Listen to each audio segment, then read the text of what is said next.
The book that should not exist. What if the greatest lie ever told wasn't about life, but about what happens after it?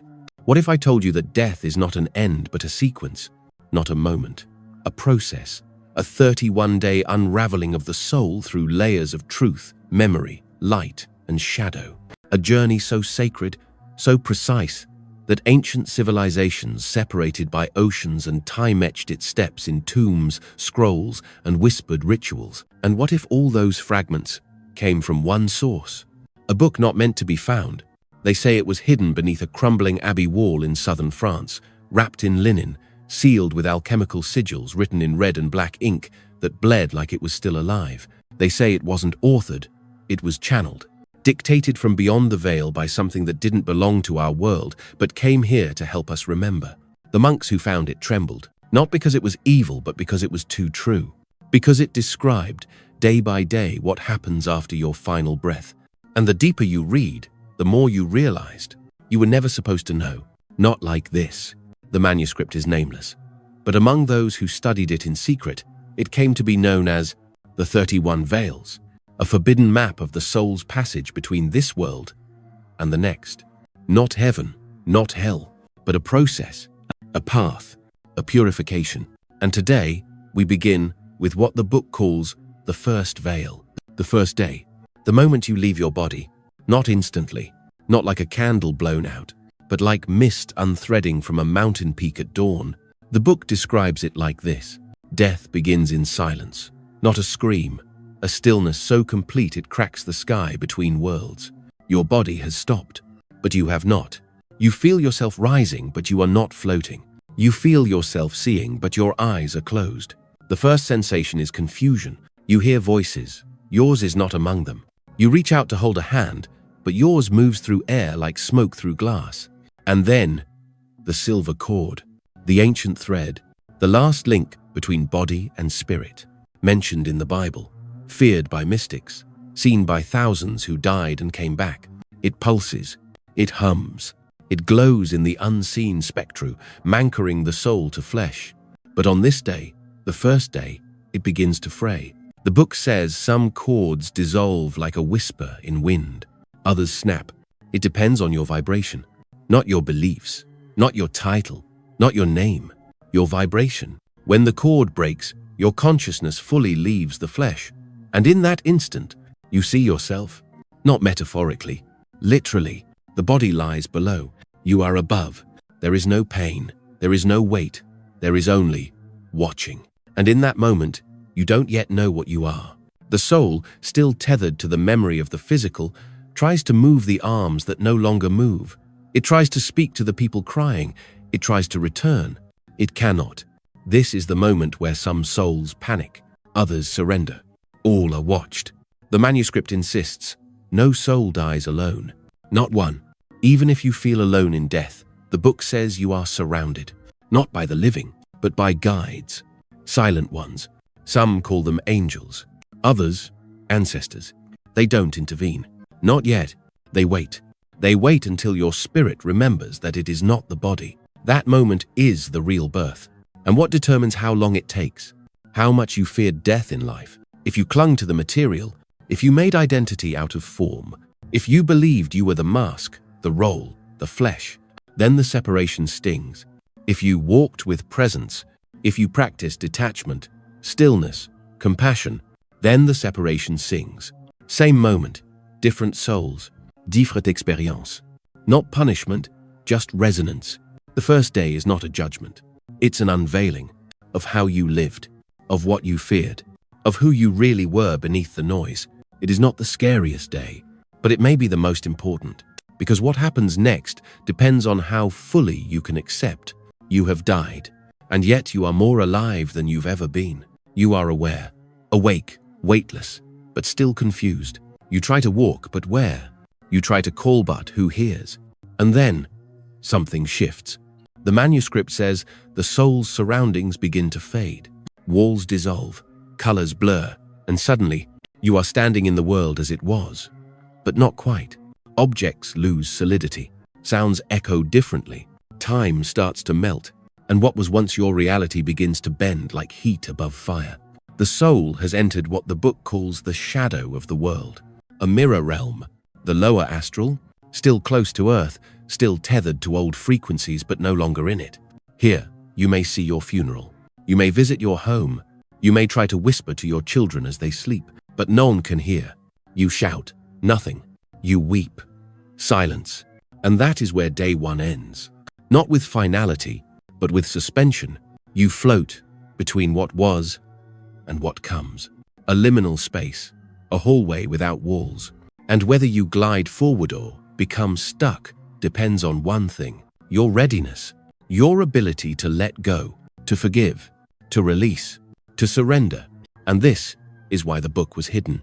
Because if the world truly understood this, we would live differently. And death would no longer be the end. It would be a mirror. And on the other side of it, we would remember the mirror that doesn't lie. If the first day is the unraveling of flesh, the second is the unraveling of illusion. It begins slowly. Not all souls realize they've died not at once. Some souls refuse to. They feel their thoughts, they move, they remember their name, they sense emotion. So how could they be dead?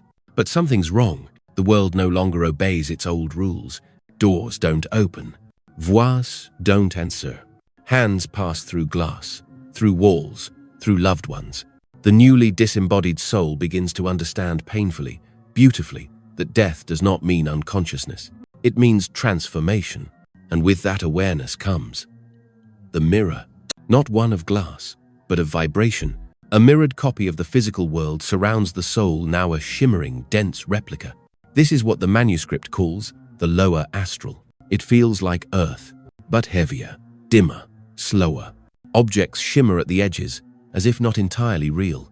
Sounds echo longer than they should. The soul walks but never quite touches the ground.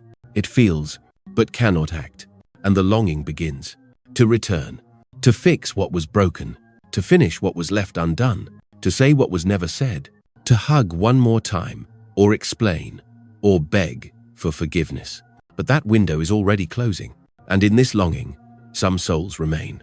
Wandering, knocking on invisible doors. Sitting by bedsides in silence. Watching birthdays pass. Unable to speak. This, the manuscript warns, is one of the most dangerous phases, not because of torment from outside, but because of resistance within. The soul that refuses to accept death remains in this plane, looping, repeating, falling into echo after echo of unresolved desire. Sometimes these souls don't even realize how long they've been here. To them, it may feel like minutes. But time in this dimension is not linear. A year can pass in the blink of a thought, a century in the grip of a single regret. And so the soul watches its own funeral, its loved ones grieving. Some beg to be noticed, throwing their voice into the void, only to hear nothing but their own echo. Others try to manipulate matter, turning lights on, shaking photos, whispering dreams, and some just sit in silence, still trying to understand. The manuscript says this stage can last days or lifetimes. It is not governed by clocks. It is governed by surrender.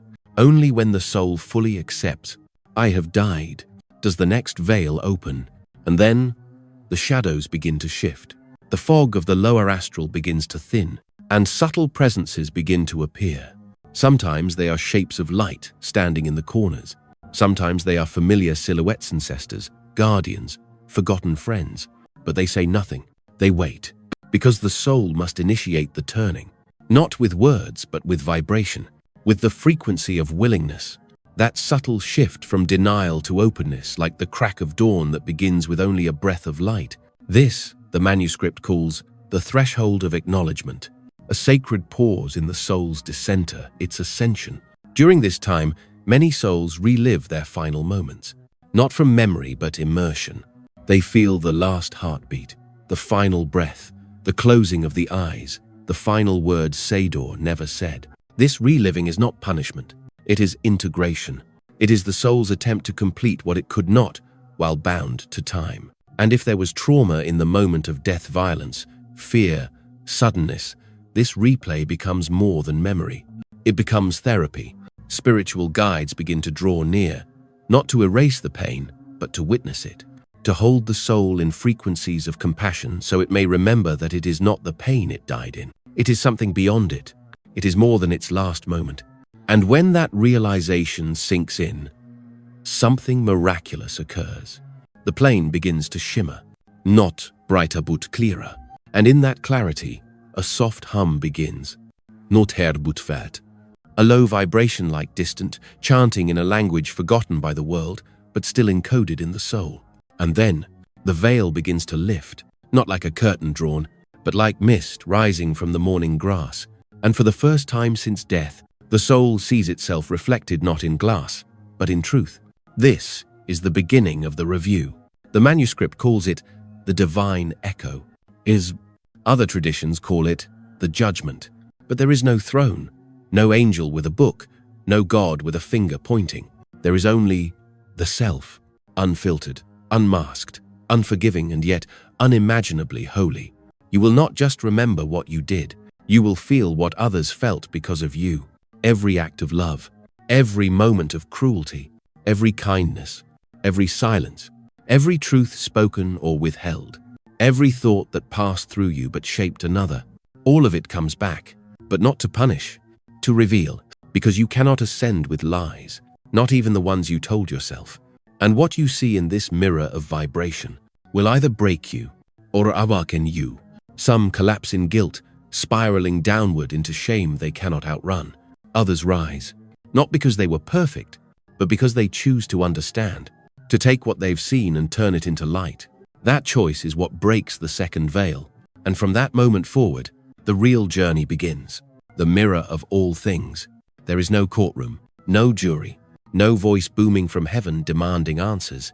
And yet, there is judgment, but it does not come from above. It comes from within. The book says the soul reaches a moment so silent, so transparent, that even thought dissolves and only essence remains.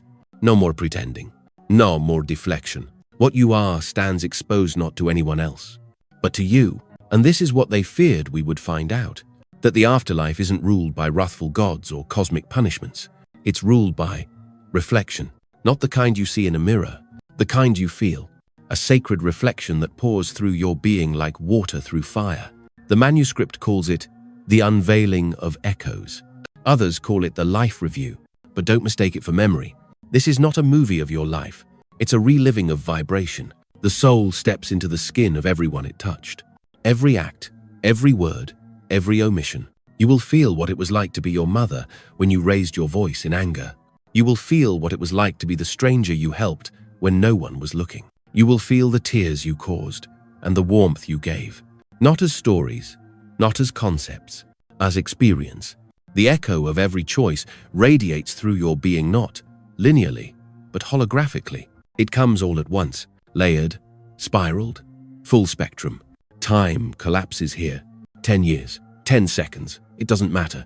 Only energy, only imprint, only what remains once all masks have burned. And the soul must hold it all. Some recoil, some beg for a second chance.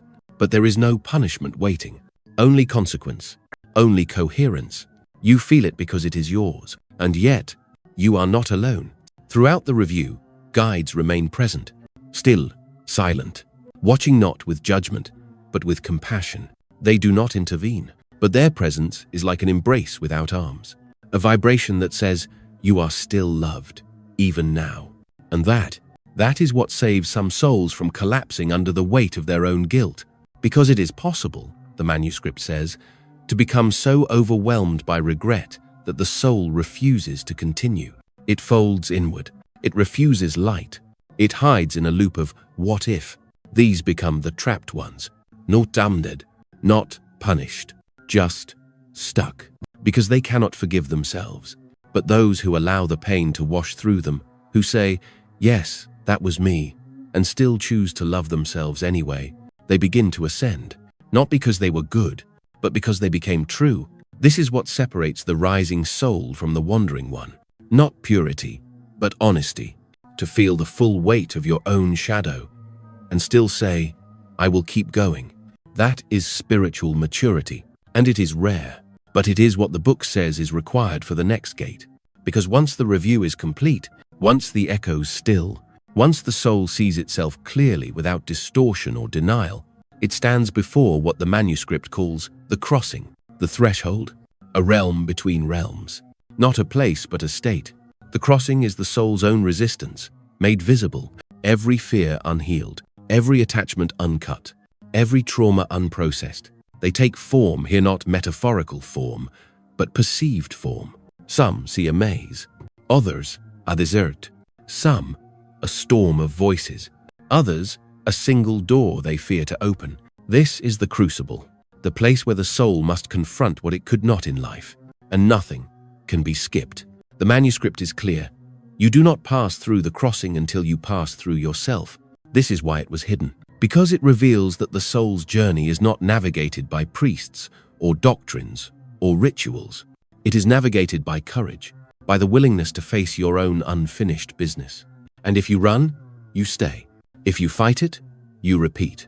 Not because someone punishes you, but because your vibration won't allow you to move forward. Not yet. Free will continues, even here. The soul is still sovereign, but sovereignty comes with sacred responsibility. The crossing doesn't ask you to be perfect. It asks you to be willing, to surrender, to forgive, to remember, because beyond the crossing lies clarity, a realm untouched by pain, where vibration is light, where memory becomes wisdom, and where the soul begins to remember not just who it was, but why it came.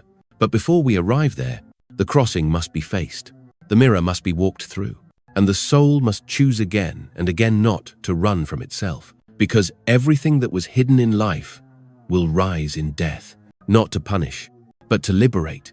The threshold between worlds. There is no gate, no guardian, no trumpet blast from the heavens, and yet this is the crossing that shakes even the oldest souls. The manuscript calls it the threshold, not a location, but a frequency, a vibrational field so exact, so merciless in its precision that nothing impure can pass, not because it is cruel, but because it is coherent, like tuning a harp string. Only the note that resonates with the next realm can vibrate through. And here is where the soul meets itself in its rawest form. This is the place where illusion finally dies. Not death of the body, that already happened. Not death of the ego, that began during the life review. This is the death of distortion. Everything the soul clung to, its attachments, its image, its unresolved pain manifests here as form, not metaphor, not symbol, form. Some see a storm of shadows, others loved ones calling them back with aching voices. Some walk a labyrinth made of memory, others face themselves fractured into faces they no longer recognize. It is different for every soul, because the threshold reveals only what remains unhealed. This is not punishment, this is precision. It is the place where the frequencies you carried, but refused to feel, rise like ghosts demanding to be named. And only one law governs this place. No one carries weight into light. The manuscript says it is like a fire that doesn't burn but reveals, a heat that peels away everything false layer by layer. Some call it the dark night of the soul, but this is deeper. This is the dark light of the soul, where the only path forward is inward. And here no one can walk it for you. Not your ancestors, not your spiritual teachers, not even your guides. They are present, always present, but they cannot interfere. They watch with love. They hold space with radiance, but they do not carry you. Because if they did, you would arrive unprepared, and nothing unearned can be held in the next realm. The book is clear. Free will remains. You may stay here for what feels like a lifetime. There are souls who, in fear or pride or grief, resist the threshold so deeply they create entire worlds inside it. Imagined heavens, false punishments, cycles of denial. They are not imprisoned, they are entranced. Their suffering is not inflicted, it is self-sustained. But those who cross, those who breathe into the fear, who look at their shadows and say, I see you, I am not you, they find something beyond words, clarity, not relief, clarity. Because the crossing does not offer comfort, it offers freedom, and freedom never comes without shedding. One account in the manuscript describes the threshold as a river made of memory. Not water, memory. You must walk through it barefoot, the current lapping at your soul, pulling loose the stories you still tell about who you were. Every step is a choice, to let go, or to turn back, to dissolve identity, or to become lost in it. And if you keep going, if you release what no longer belongs, something changes. The pressure lifts, the echoes fade, and light begins to return. Not the light of the physical sun, the light of being, the inner radiance that can only shine once distortion is removed. And with that light comes recognition. You remember, not a detail, a truth, that you are more than the life you lived, that your story on earth was a lesson, not a sentence. And with this remembering, the threshold begins to dissolve, not like a gate opening, like fog evaporating from your eyes. You didn't pass it, you became it. And now, standing on the other side, the air is thinner, the ground vibrates differently, and something familiar waits not ahead, but around you. It is not the divine, not yet. It is something more intimate, more ancient. It is family, but not as you knew them, not in earthly form. This is the next veil, the realm of the ancestors. The soul, having crossed its own shadows, is now light enough to be seen by them. And they come, not with words, not with judgment, but with presence, a presence so deep, so wide, that it feels like being held by time itself. And here something sacred occurs. You remember who you belong to, not biologically, spiritually, the ones who walked before you, the ones who lit candles with mud and fire before temples were even built, the ones who knew your name before you were born. They welcome you not as a guest, but as one of them, and in that reunion that transcends lifetimes, your soul begins to heal in ways no therapist, no ritual, no lifetime could ever offer. Because now, you are no longer crossing alone. You are remembered, and soon, you will remember everything. The reunion and the return to choice. They do not walk toward you. They arrive as if they were always there. You simply couldn't see them. Until now, the ancestors, not all are of blood. Some are of soul. You feel it instantly. A vibration of recognition so ancient, it moves through the bones of your spirit. They are not just faces you remember, they are energies you once carried. Healers from forgotten lines, mothers who sang over sacred fires, warriors who died with your name in their breath, priests, mystics, scribes, lovers. Your lineage stretches not just back in time but across dimensions. And in this moment, they become your mirror. They do not speak in language. Their presence is the message. And in that presence, you feel seen, fully. Not for what you achieved, not for what you failed, but for what you are. Azul, still becoming. They do not interfere with your journey. They surround it. They observe your vibration and rejoice, not because you are perfect, but because you remembered your path. And then they do something sacred. They begin to show you what comes next, not in prophecy, but in resonance. You feel it first as a pull, like the tide drawing you inward. The book describes this moment as the great turning, a pivot point, the place in the soul's journey where choice is no longer based on thought or fear or desire. It is made from frequency, and that frequency does not lie. 3 paths begin to shimmer before you. They are not labeled. They do not speak, but you know them. One is reunion, the higher planes, realms of healing, learning, creation, and radiance. You feel a calling, not a demand, not a reward, but a resonance, a home. Another is return, reincarnation, another spiral through earth, or some other realm of experience, not as punishment, as curriculum, a continuation of the lesson. And the third is hesitation, not darkness, not hell, but lingering, the in-between, the state of refusal. Souls who cannot let go, who hover near the material, who grasp at old names, old lovers, old identities. You don't choose these paths with your mind. You choose them with what you have become. And what you have become is shaped by every moment lived, every act chosen, every truth spoken or suppressed. And now, you stand at the crossroad of frequency, and you feel where you belong. That is the great secret. You don't go where you want. You go where you are. You are drawn, like sound to echo, not punished, not assigned. You resonate. And the manuscript says, this is the most misunderstood part of the entire post-death journey, that the soul, even now, retains choice.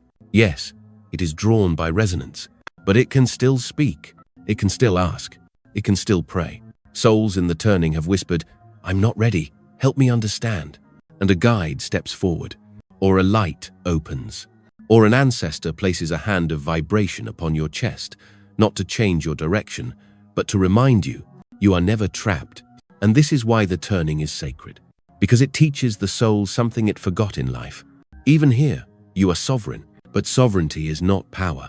It is alignment, and the more aligned you are with truth, the clearer the choice becomes. And once chosen, the soul does not immediately depart. There is something left to release, something the manuscript calls the last thread. It is not a call, it is not a person, it is memory. Not the memory of what happened, the feeling of it. Days 17 through 20 are devoted to this. A walk through memory, not as review, not as judgment, but as farewell. The soul is taken, gently, through places it once lived, rooms it laughed in, streets it walked, hands it held. It visits, yes, truly visits those still living, not always visibly, but vibrationally. It hovers over a daughter's pillow. It sits on a porch where laughter once echoed. It returns to the first place it ever loved, and it begins to let go, not with words, but with release, because the soul cannot carry the weight of memory where it is going, only the wisdom, only the essence. The rest must stay behind.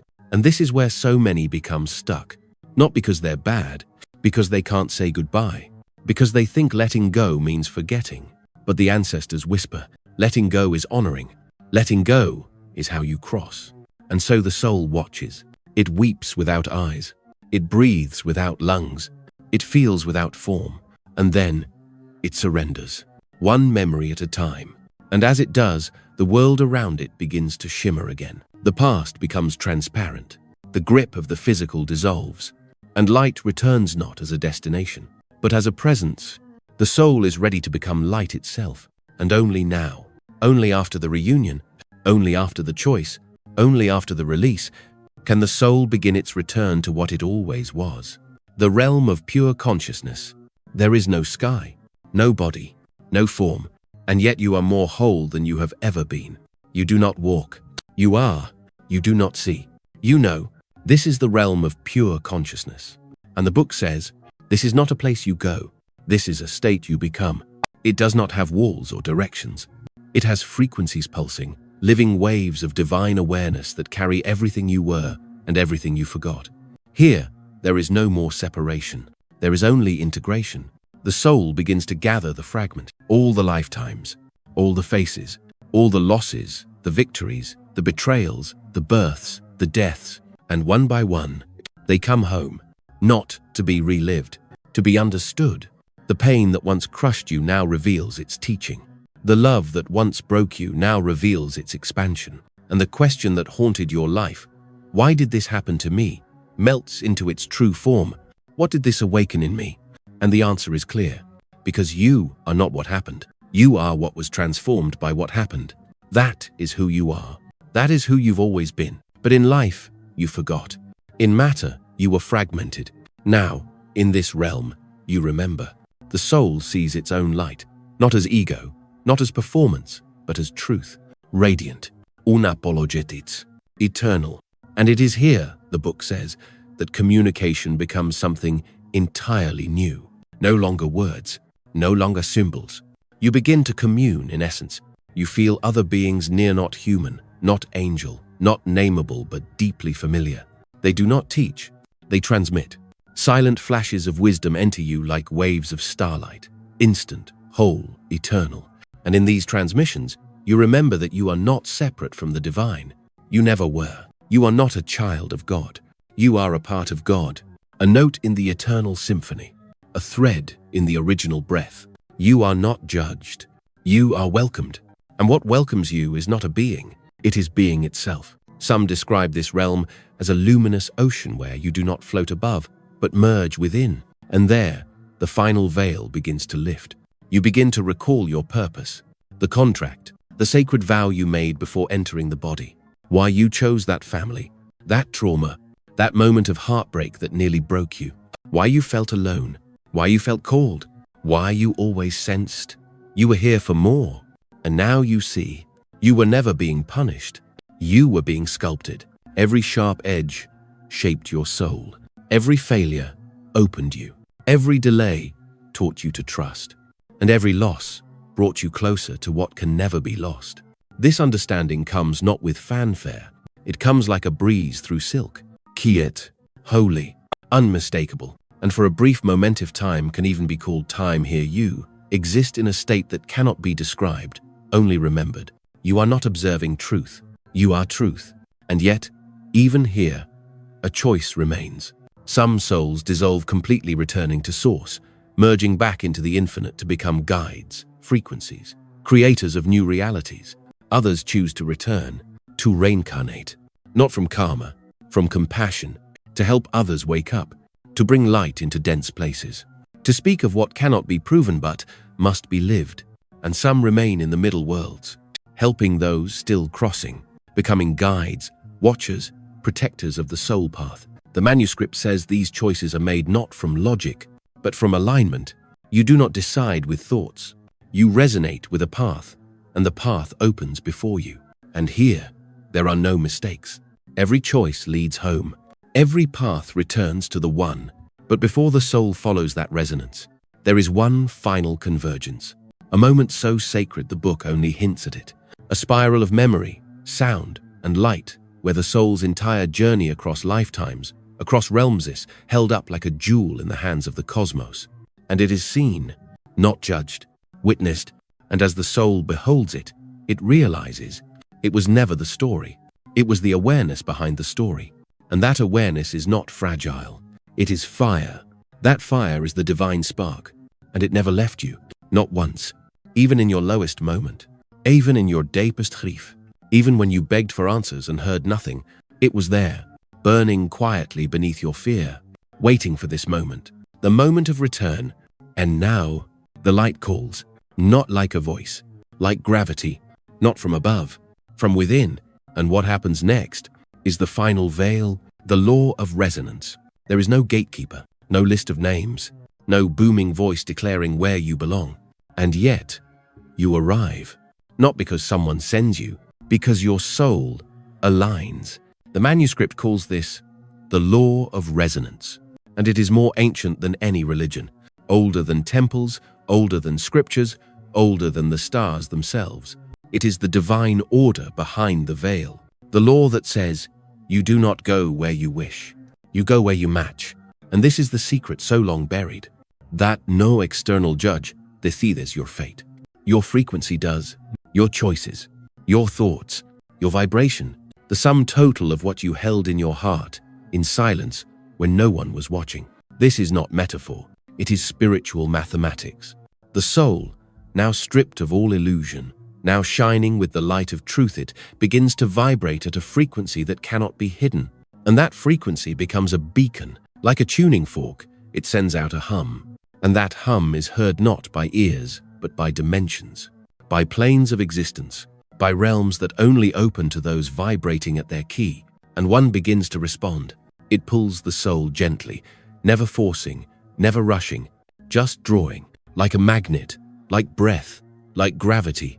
And as the soul moves toward this destination, it begins to see others, some familiar, some unknown, but all resonant. This is the final sorting, but it is not sorting by worth.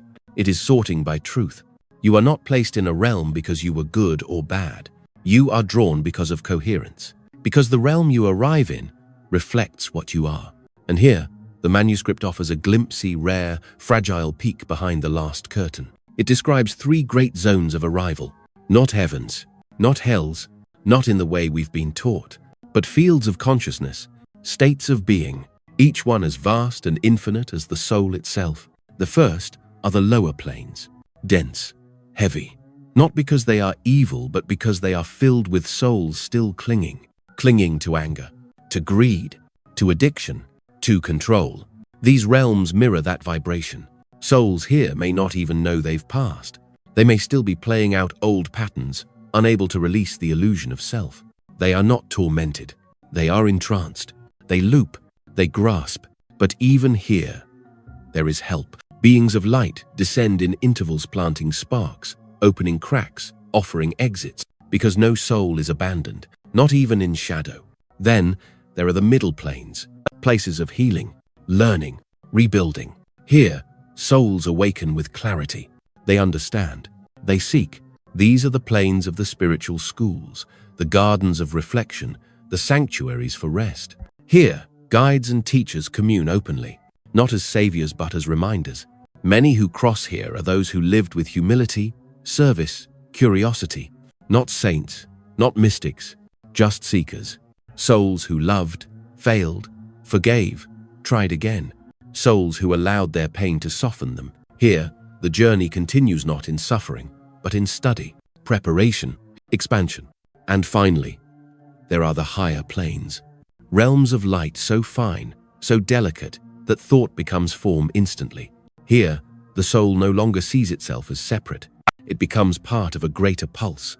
Souls here are not resting. They are serving, radiating love into lower realms, guiding incarnations, architecting dreams.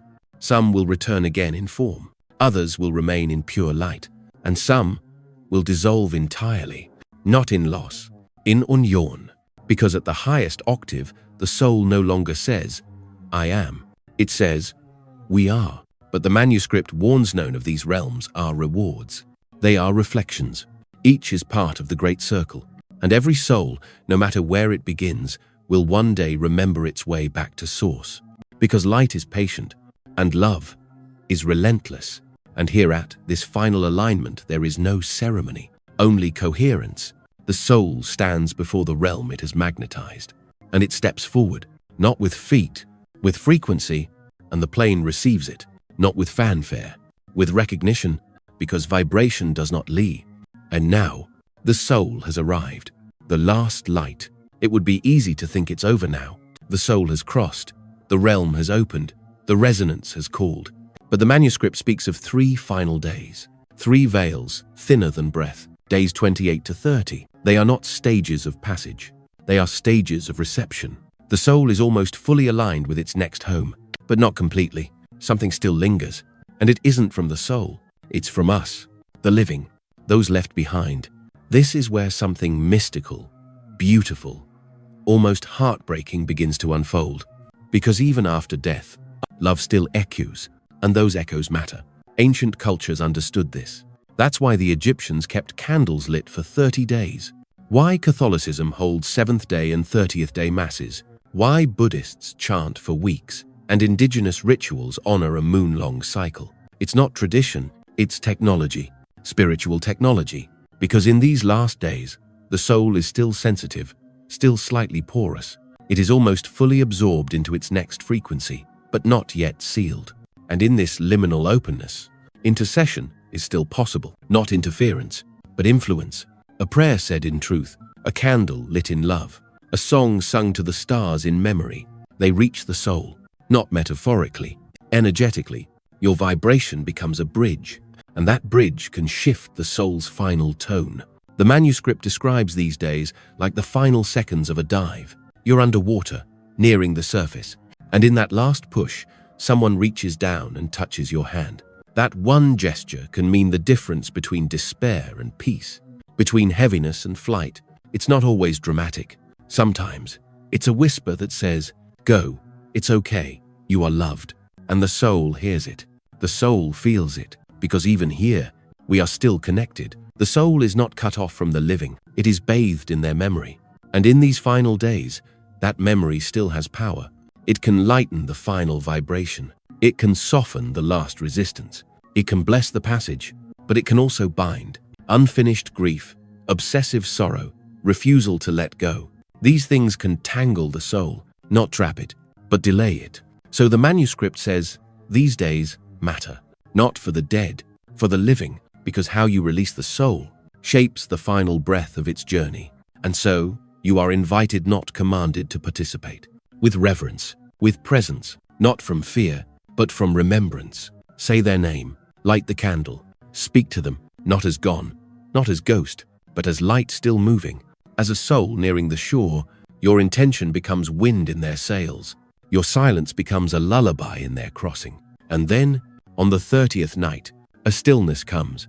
Not silence, stillness. The soul is no longer pulled back by grief, no longer delayed by memory, no longer echoing between the planes.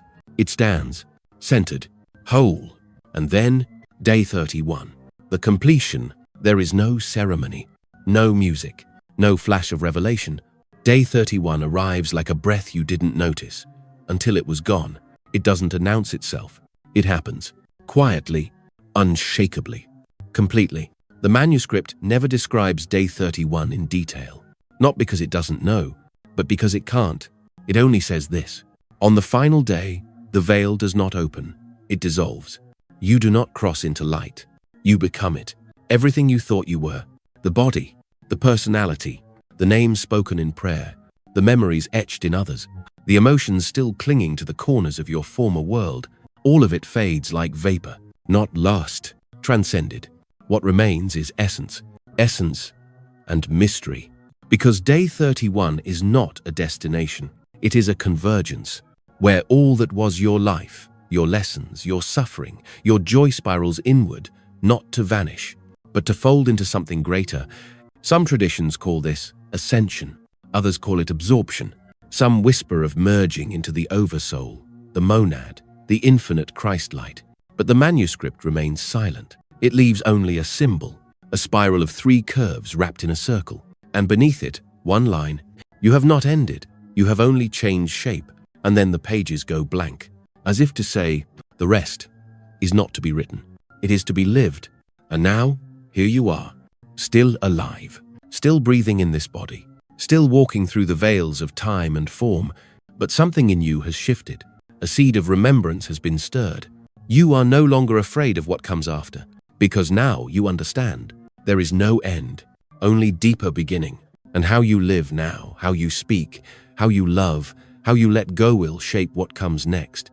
So live as one who has seen beyond the veil. Walk gently, love fully, forgive completely. And when your time comes, you will not be lost. You will remember, you will become, and your light will rejoin the great tapestry of all who made it through, of all who now shine from beyond the silence. Before you go, I want to ask you something. If this journey stirred something in your soul, if it reminded you of dreams you've had, visions you've never shared, or a knowing you can't explain, leave a comment below. Tell us what you've remembered. Tell us how this touched you. We read every word, and we are listening. And if you feel called to walk deeper with us, to uncover more mysteries, to explore the great beyond through truth, myth, and light, then I invite you to like this video and subscribe to Path to the Unknown. Because this isn't the end. It's the first step in remembering who you truly are. And maybe now is the moment to ask, what if death is not something to fear, but the greatest mirror we've yet to face?